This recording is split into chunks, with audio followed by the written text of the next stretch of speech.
Cześć, moi drodzy. Dzisiaj o debacie, a raczej o farsie debaty, bo ciężko to nazwać debatą. Tak wam zapowiedziałem,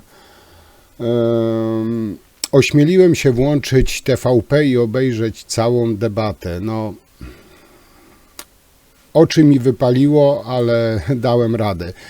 A dzisiejszy materiał, filmik nie będzie dłuższy niż pytania Rachonia na tej debacie. Po obejrzeniu tej tak zwanej debaty powiem wam jedno, to taka moja mała refleksja. Era takich przełomowych, spokojnych, merytorycznych debat prowadzonych przez obiektywnych dziennikarzy i przygotowanych przede wszystkim dziennikarzy tak naprawdę mi się wydaje, że minęła. Minutowe występy promujące najlepiej wypadających w mediach. Nie wiem, czy dobrze to ujmę, ale staliśmy się, bynajmniej w Polsce, taką cywilizacją TikToka i takich, nie wiem, shortów na fejsie. To, co zaprezentowali na tej całej pseudo debacie, to po prostu woła o pomstę do nieba. I tutaj muszę z przykrością stwierdzić, że ani Tusk, ani Morawiecki najlepiej tutaj nie wypadli. Ta cała śmieszna pseudodebata w pisowskiej telewizji, pytania dłuższe niż odpowiedzi, do tego powtarzane z tezą.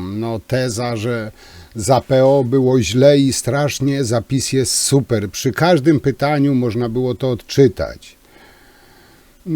Z tej debaty nie można było się dowiedzieć od kandydatów czy przedstawicieli partii, co ze służbą zdrowia, co z pieniędzmi z Unii, co z emigrantami, których wpuszczał PiS, co z prądem, który jest najdroższy w Europie, co z gigantyczną wycinką lasów, która jest gorsza niż prywatyzacja. Po prostu była to kampania wyborcza PiS-u, można powiedzieć, a nie jako taka debata. Bo to po prostu było, jak dla mnie, żenujące przedstawienie, a nie jakakolwiek debata. W ważniejszych kwestiach związanych z bezpieczeństwem Polski. Kiedy Rosja zaatakowała Gruzję, prezydent Kaczyński pospieszył z pomocą, a on jakoś nie miał odwagi. Rozbawiło mnie ta tajność pytań. Zresztą ja już to mówiłem wam wcześniej, chyba w poprzednim materiale, że Morawiecki już pytania studiował na długo, te tajne pytania na długo przed całą tą debatą. I najlepszy dowód na to jest, skoro Morawiecki nie wiedział, jakie będą pytania, i padło pytanie o emerytury. Pinokio przyniósł 2 złote od rzekomej emerytki, czyli był przygotowany na to pytanie, znał to pytanie. I tutaj można powiedzieć, że po prostu sam się zaorał. Ale to było do przewidzenia. Podsumowując, Tusk sprzedał kilka liści Morawieckiemu. Morawiecki jak to Morawiecki, o Morawieckim za chwilę. Powiem wam odnośnie Tuska. Nie wiem, powiem wam szczerze, nie wiem, czy on tą debatę specjalnie tak podłożył, czy nie był przygotowany, czy tak olewająco podszedł. Mówię o Tusku. Czy po prostu chciał przekazać to, co rzekomo pisowscy widzowie pisowskiej telewizji nie wiedzieli lub udają, że nie wiedzą. A dokładnie chodzi mi o te słowa.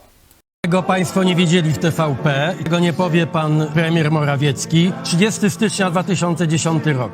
Morawiecki dla Rzeczpospolitej. Mam nadzieję, że rząd będzie z determinacją działał w celu podniesienia wieku emerytalnego, wprowadzenia kryterium dochodowego w KRUS i likwidacji przywilejów służb mundurowych. Po wygranych wyborach będę pilnował osobiście, żeby nikomu do głowy nie przyszło podwyższanie wieku emerytalnego. Wiecie, już nie będę miał takich doradców jak ten, który mnie do tego namawiał. Co do Morawieckiego, no to było po prostu do przewidzenia większości kłamstwa, półprawdy, manipulacje i ta, nie wiem, niezdrowa fobia na punkcie Tuska i PO.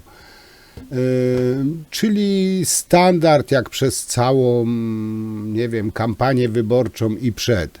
Czyli Tusk, Tuska, Tuskowi, Tuskiem, PO, za PO, PO i tak dalej. Zresztą macie tutaj taki, zobaczcie, mały skrót wystąpień merytorycznych Pinokia Morawieckiego.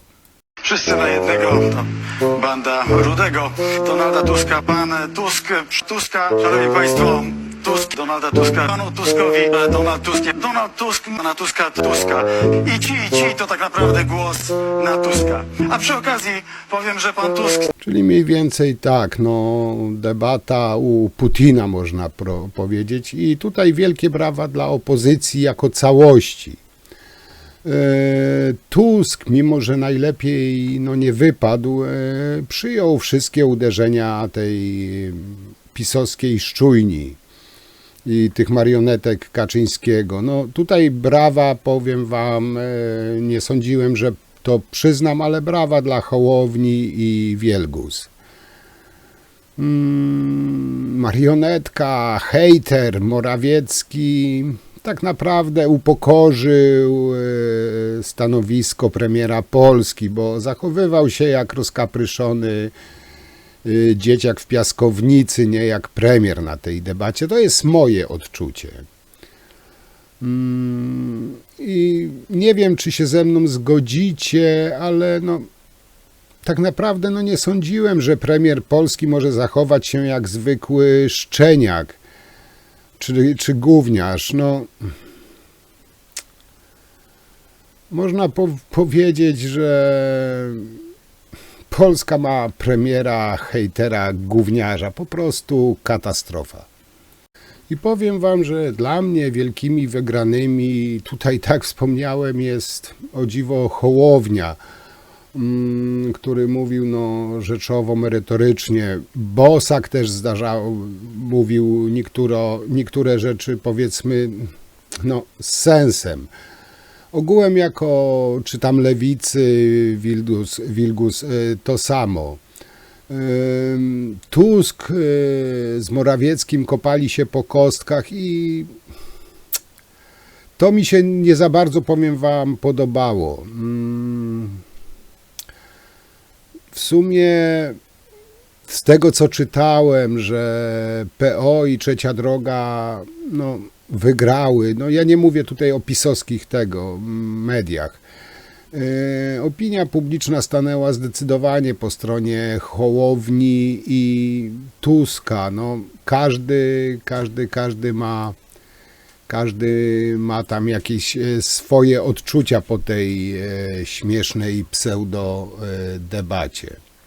Do wszystkich tych partyjnych, tłustych kotów, które dzisiaj tam zasiadają, sponsorując kampanię wyborczą PiS-u, mam jedno proste przesłanie. Pakujcie kuwety. Pakujcie kuwety, bo za następnego demokratycznego rządu ani w Orlenie, ani w innych spółkach nie będzie ludzi Tuska, nie będzie ludzi Kaczyńskiego, nie będzie ludzi Hołowni, tylko fachowcy.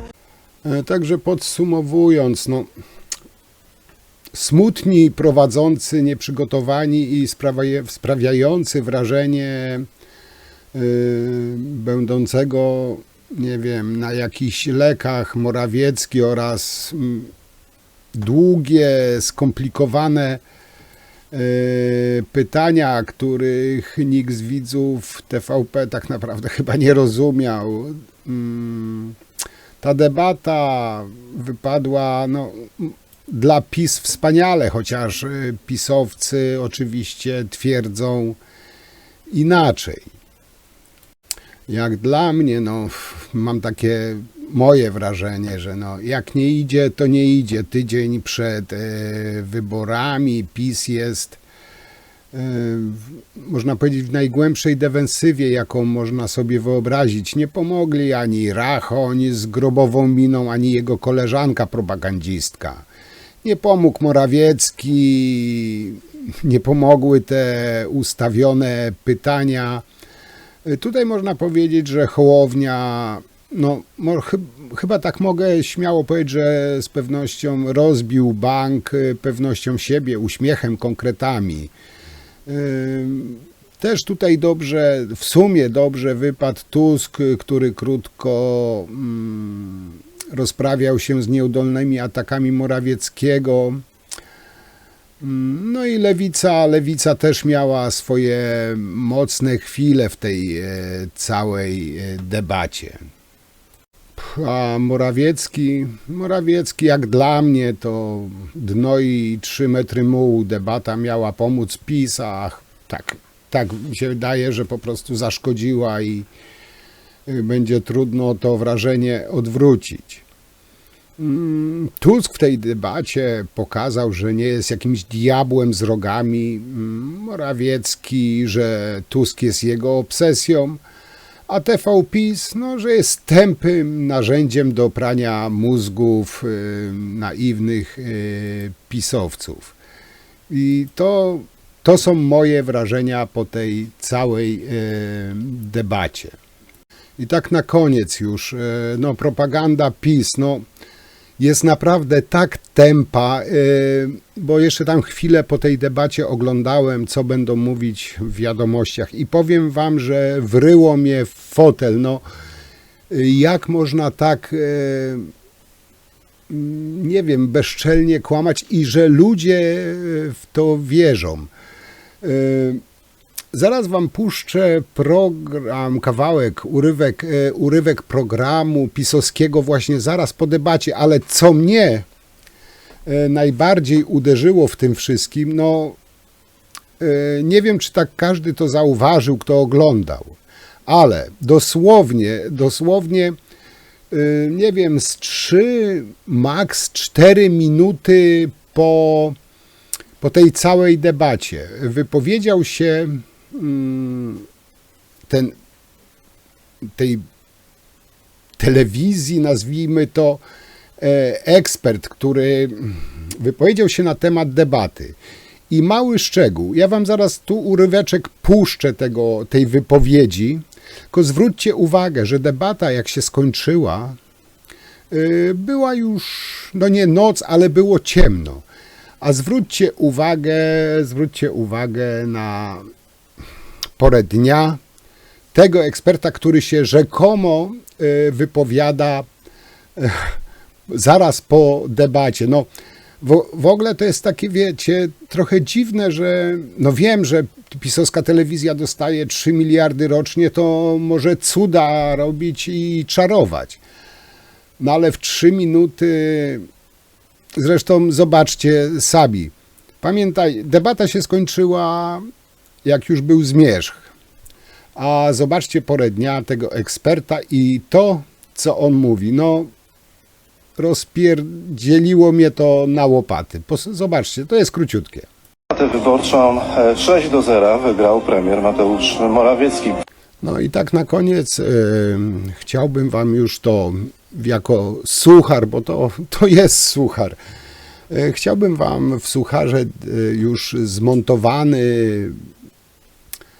przez pisowską szczujnię materiał na temat debaty, który tam już graficy, specjaliści od efektów i tak dalej wytężyli swoje tęgie głowy i zrobili materiał na temat debaty, oczywiście z pisowskiej telewizji.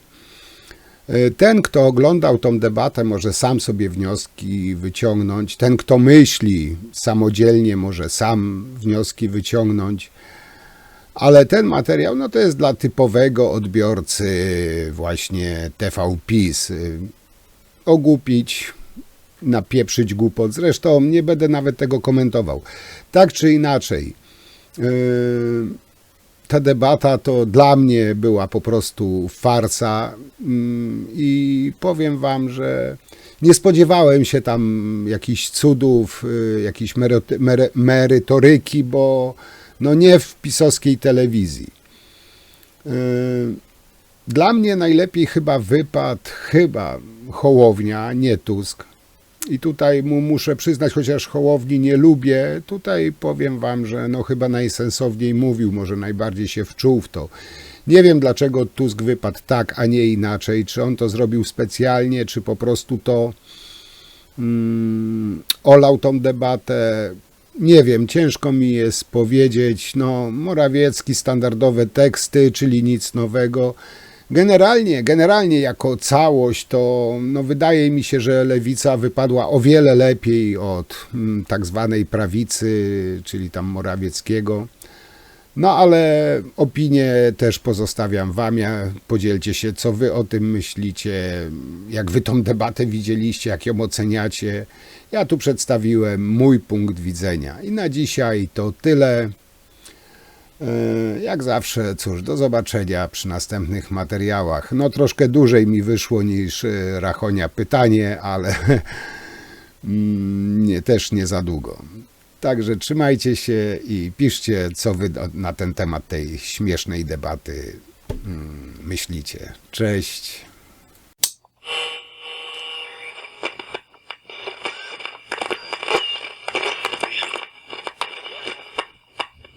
6 dni przed wyborami telewizyjna debata ugrupowań ubiegających się o miejsce w parlamencie. Najważniejsze zagadnienia to bezpieczeństwo, wiek emerytalny i prywatyzacja. Co w tej sprawie mają do powiedzenia poszczególni kandydaci, to na gorąco sprawdzała Małgorzata Gałka.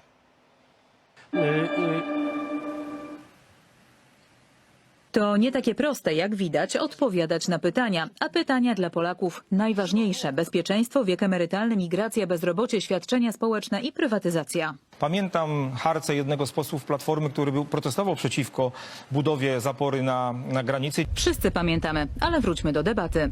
Pakiet unijny zmuszający Polskę do relokacji, do przyjmowania nielegalnych imigrantów przedstawianych jako uchodźcy należy odrzucić. Przecież każdy z nas kiedyś chciał, nie wiem, wyjechać do innego kraju po lepsze życie. Unia Europejska naciska na szybkie przyjęcie paktu migracyjnego, który zakłada przymusowe wysyłanie dziesiątek tysięcy nielegalnych migrantów do krajów członkowskich. Co w tej sprawie mają do powiedzenia dwaj najważniejsi gracze? Rozumiem, czas. Jeszcze 10 sekund, to był ten pierwszy sygnał. I o tym skandalu migracyjnym będę jeszcze odpowiadał. Nie odpowiedział.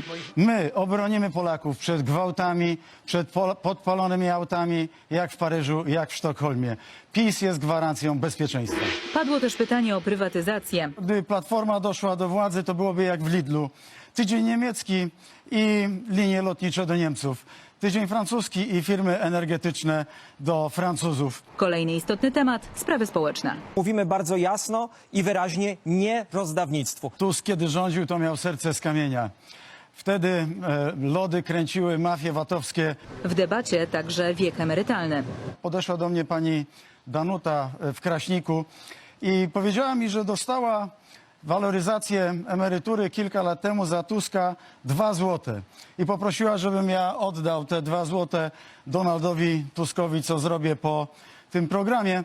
Po wygranych wyborach będę pilnował osobiście, żeby nikomu do głowy nie przyszło podwyższanie wieku emerytalnego. To posłuchajmy, co poza debatą mówił jeden z kandydatów PO do Sejmu. Są jakieś zasady, ustalamy te zasady, prawda, że pracujemy do 67 roku życia. Ja uważam, że to akurat dobry wiek. Nasuwa się wniosek, że to starcie nie między poszczególnymi komitetami, tylko między Prawem i Sprawiedliwością a opozycją pod przywództwem Tuska. Tchórze i dziwolągi nie mogą rządzić ojczyzną. Kiedy bomby spadały na Kijów, byłem tam razem z Jarosławem Kaczyńskim, a on znowu stchórzył. Przed debatą Tusk mobilizował swoich zwolenników do przyjścia przed studio. Przyszło niewielu, wielu więcej było sympatyków premiera. Na 6 dni przed wyborami debatę wyborczą 6-0 wygrał premier Mateusz Morawiecki. Publicyści przyznają, role na opozycji już dawno zostały rozpisane, więc są tylko dwie drogi do wyboru. Bez wątpienia to jest wybór numer 1 dla partii opozycyjnych, by to właśnie Donald Tusk rządził krajem po ewentualnym zwycięstwie wyborczym. Nie zdradzać programu, rozchwiać emocje bez względu na fakty. Taki wydaje się być plan opozycji na ostatnie dni przed wyborami. Małgorzata Gałka, Wiadomości.